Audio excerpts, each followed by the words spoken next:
আমরা তাকে কিছুই দিতে পারলাম না, তিনি আমাদের জন্য তার জীবন বিলিয়ে দিয়েছেন। আমাদের নেত্রীকে সে তিলে তিলে বিষ দিয়ে হত্যা করিয়েছে। তো তিনি কিন্তু স্বাভাবিক, এই মৃত্যু কিন্তু স্বাভাবিক মৃত্যু নয়, এটা কিন্তু আমরা মেনে নিতে পারি না। এটার জন্য যে দায়ী যারা আছে, শেখ হাসিনা সহ বাকি যারা আছে, তাদের বিচারে বাংলার মাটিতে আমরা করব এবং সর্বোচ্চ শাস্তি আমরা প্রয়োগ করাবো ইনশাআল্লাহ। আজকের দিনে আমরা সবাই মিলে তার জন্য, তার মাগফিরাতের জন্য আল্লাহ তাআলা যেন তাকে বেহেশতের সর্বোচ্চ স্থান দেয়, সেজন্য দোয়া করি এবং ইনশাআল্লাহ সেটা তিনি পাবেন। কারণ দেশে তিনি কিন্তু তার সারাটা জীবন বিলিয়ে দিয়েছেন আমাদের জন্য, বাংলাদেশের মানুষের জন্য, মানুষের হক আদায়ের জন্য। তিনি গরিবদেরকে খুব ভালোবাসতেন। কি বলবো, তার খাওয়া আমি দেখেছি, উনি অত্যন্ত স্বাভাবিক খাওয়া দাওয়া করতেন, ছোটো মাছ খেতেন, সবজি খেতেন এবং আমাদের নেতা শহীদ প্রেসিডেন্ট জিয়াউর রহমান সেটা করতেন।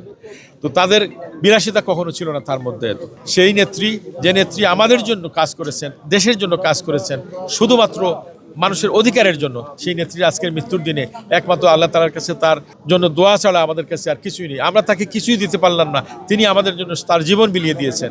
এটাই তার, সেই মহান মানুষের এটাই সেই প্রাপ্য। আমরা তার জন্য সারা জীবন তার কথা মনে রাখবে বাংলাদেশের মানুষ। তিনি ইতিহাসে লিপিবদ্ধ হয়ে গেছেন। ইনশাআল্লাহ কালকে প্রমাণিত হবে তার জানাজাতে, এত বড় জানাজা মনে হয় পৃথিবীতে আর হবে না ইনশাআল্লাহ। সেটাই আশা করছি।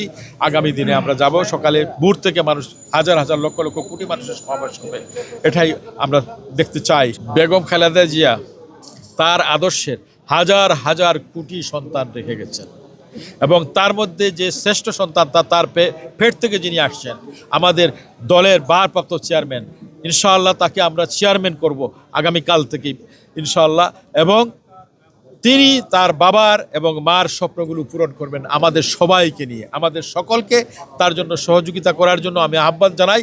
আমরা সকলে মিলিত হবে, ঐক্যবদ্ধভাবে আমাদের নেতাকে সাহায্য করব তার যে স্বপ্নগুলো বাস্তবায়িত করার জন্য। তিনি ইতিমধ্যে বলেছেন, আই হ্যাভ এ প্ল্যান, এই প্ল্যানটাকে আমরা বাস্তবায়িত করব।